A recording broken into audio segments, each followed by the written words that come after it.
नमस्कार साथियों, Naira education institute में आपका हार्दिक स्वागत है। मैं महेंद्र सर आज आप लोगों को सफल सीटेट 2023 के संदर्भ में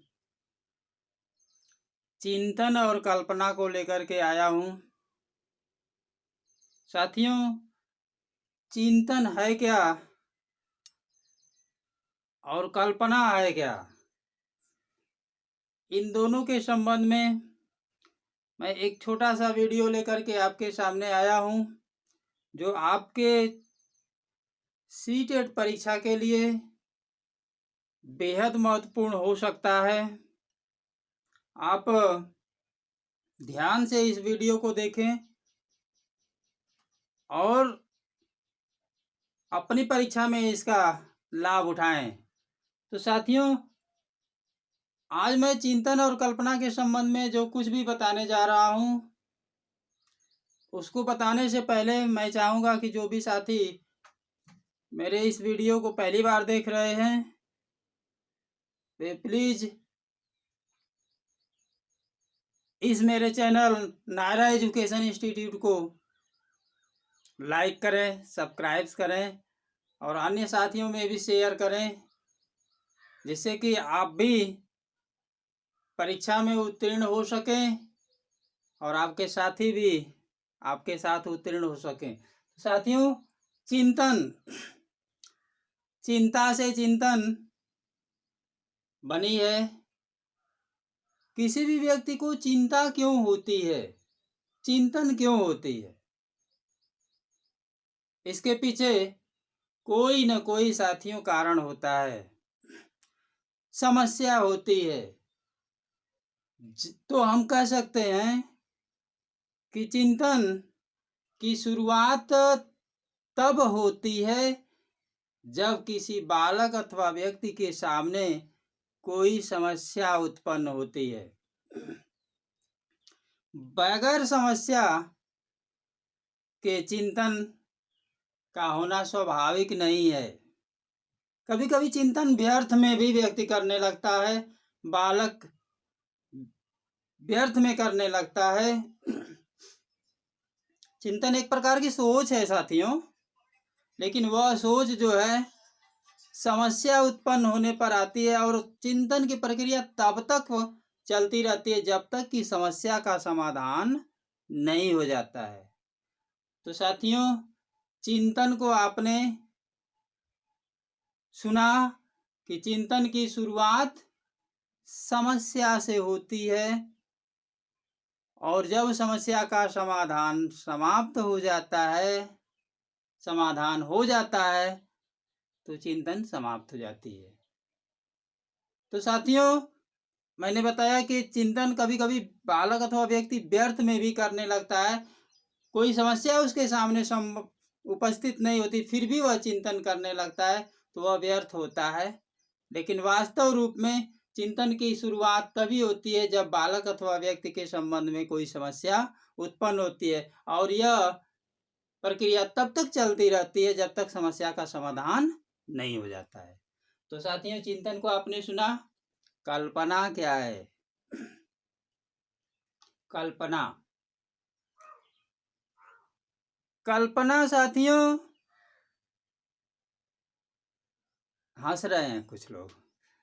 कल्पना एक नया विचार है, नई उपज है, जो किसी उद्दीपक को देखने के बाद हमारे अंदर उत्पन्न होता है।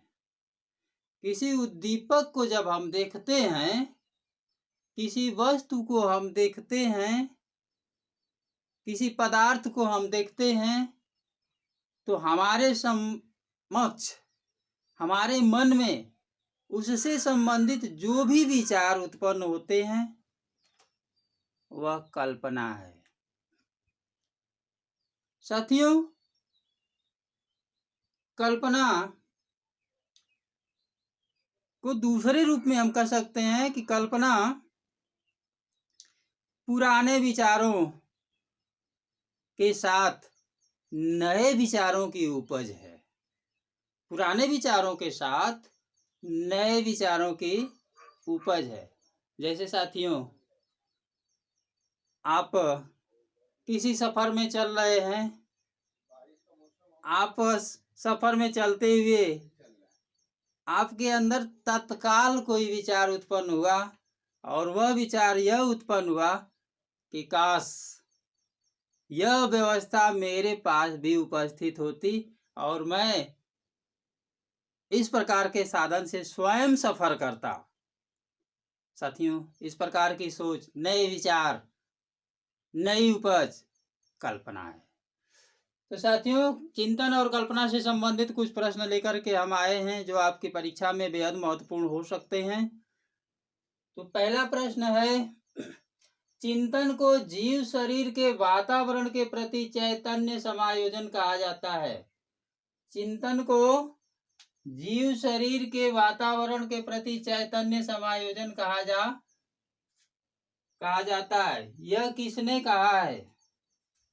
यह शब्द किसके द्वारा कहा गया है? तो साथियों, चिंतन को जीव शरीर के वातावरण के प्रति चैतन्य समायोजन कहा जाता है। ये 4 उत्तर आपको मिलेंगे, इसमें से एक ही उत्तर सही होगा, जिसका नाम है कॉलिंस।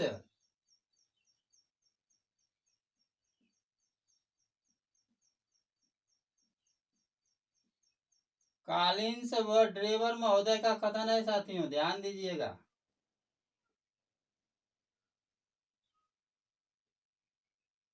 कॉलिंस व ड्रेवर महोदय ने कहा है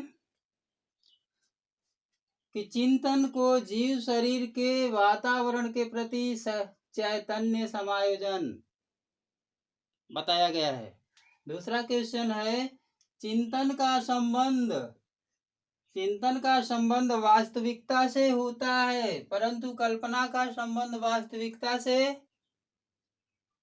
अब यहाँ पे आपको ऑप्शन दे दिया गया है। चिंतन का संबंध वास्तविकता से होता है, परंतु कल्पना का संबंध वास्तविकता से हो भी सकता है, नहीं भी हो सकता है। ये दोनों उत्तर सही हैं या इनमें से कोई उत्तर सही नहीं है? तो साथियों, चिंतन का संबंध वास्तविकता से जब समस्या उत्पन्न होती है, वास्तव रूप में समस्या होती है, तो उससे जुड़ जाता है, परंतु कल्पना का संबंध वास्तविकता से हो भी सकता है, नहीं भी हो सकता है, दोनों संभव है, इनमें से कोई नहीं। साथियों, इसका ऑप्शन एकदम right answer, correct answer option number C सही होगा। कल्पना का संबंध वास्तविकता से हो भी सकता है, नहीं भी हो सकता है। अगले प्रश्न की तरफ हम चलते हैं। साथियों, चिंतन में तर्क की प्रधानता होती है। चिंतन में तर्क की प्रधानता होती है, जबकि कल्पना में तर्क की प्रधानता होती है, तर्क का अभाव पाया जाता है। ये दोनों है, इनमें से कोई नहीं। 4 ऑप्शन है साथियों, मैंने 2 ही लिखा है, लेकिन 4 ऑप्शन आपको आएगा परीक्षा में।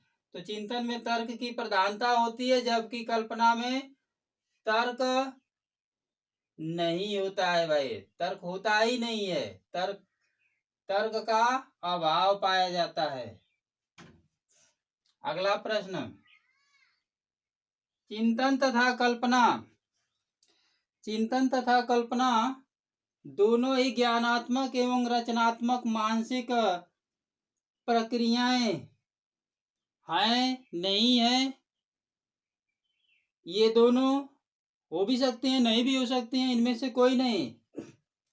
4 उत्तर, चिंतन तथा कल्पना दोनों ही ज्ञानात्मक एवं रचनात्मक प्रक्रियाएं हैं, नहीं है, दोनों हो सकती हैं, इनमें से कोई नहीं। तो साथियों, चिंतन तथा कल्पना दोनों ही ज्ञानात्मक एवं रचनात्मक मानसिक प्रक्रियाएं हैं। Option number A right answer. अगला क्वेश्चन, चिंतन में सबसे पहले उपस्थित होती है। Very very most important question for CTET exam. छोटा सा क्वेश्चन है, चिंतन में सबसे पहले उपस्थित होती है क्या होती है भाई? समस्या उत्पन्न होती है, कल्पना उत्पन्न होती है, दोनों इनमें से कोई नहीं। तो साथियों, मैंने आपको बताया चिंतन के संबंध में। चिंतन की प्रक्रिया, चिंतन किसी बालक अथवा व्यक्ति में तब शुरू होती है जब उसके सामने कोई न कोई समस्या निश्चित रूप से उत्पन्न होती है। तो साथियों, यहाँ पे ऑप्शन नंबर ए समस्या, ये उत्तर सही होगा। अगला क्वेश्चन, चिंतन में समस्या समाधान। चिंतन में समस्या समाधान करने हेतु प्रयत्न एवं भूल की क्रिया रहती है। चिंतन में समस्या समाधान करने हेतु प्रयत्न एवं भूल की क्रिया रहती है, जबकि कल्पना में प्रयत्न एवं भूल की क्रिया उपस्थित रहता है, अभाव रहता है, दोनों इनमें से कोई नहीं। तो साथियों, कल्पना में प्रयत्न एवं भूल की क्रिया का अभाव होता है, इसमें कोई जो है कि तत्काल नया विचार होता है, इसमें प्रयत्न और भूल की कोई बातें नहीं रहती। अगला क्वेश्चन, कल्पना वह शक्ति है जिसके द्वारा हम अपनी प्रतिमाओं का नए रूप में प्रयोग करते हैं। साथियों, ये परिभाषा किसके द्वारा दी गई है? तो ये परिभाषा साथियों रायबर्न। चिंतन वह शक्ति है जिसके द्वारा हम अपनी प्रतिमाओं का नए रूप में प्रयोग करते हैं, ये परिभाषा रायबर्न के द्वारा दी गई है। कल्पना वह शक्ति है जिसके द्वारा हम अपनी प्रतिमाओं का नए रूप में प्रयोग करते हैं। तो साथियों, इस प्रकार से ये आपको एक छोटा सा वीडियो मैंने चिंतन और कल्पना के संबंध में बताया, जिसमें चिंतन को जीव शरीर के वातावरण के प्रति चैतन्य समायोजन किसने कहा है? कॉलिंस व ड्रेवर महोदय ने। चिंतन का संबंध वास्तविकता से होता है, लेकिन कल्पना का संबंध वास्तविकता से हो भी सकता है और नहीं भी हो सकता है। दोनों उत्तर सही है। चिंतन में तर्क की प्रधानता होती है, जबकि कल्पना में तर्क का अभाव पाया जाता है।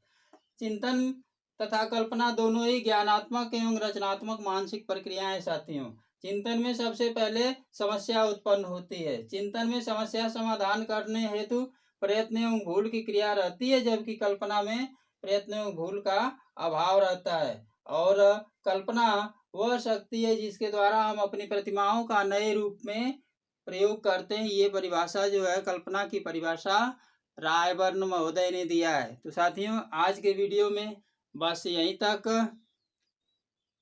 अगले वीडियो के साथ हम जल्द ही प्रस्तुत होंगे। साथियों, तब तक के लिए नमस्कार, जय हिंद।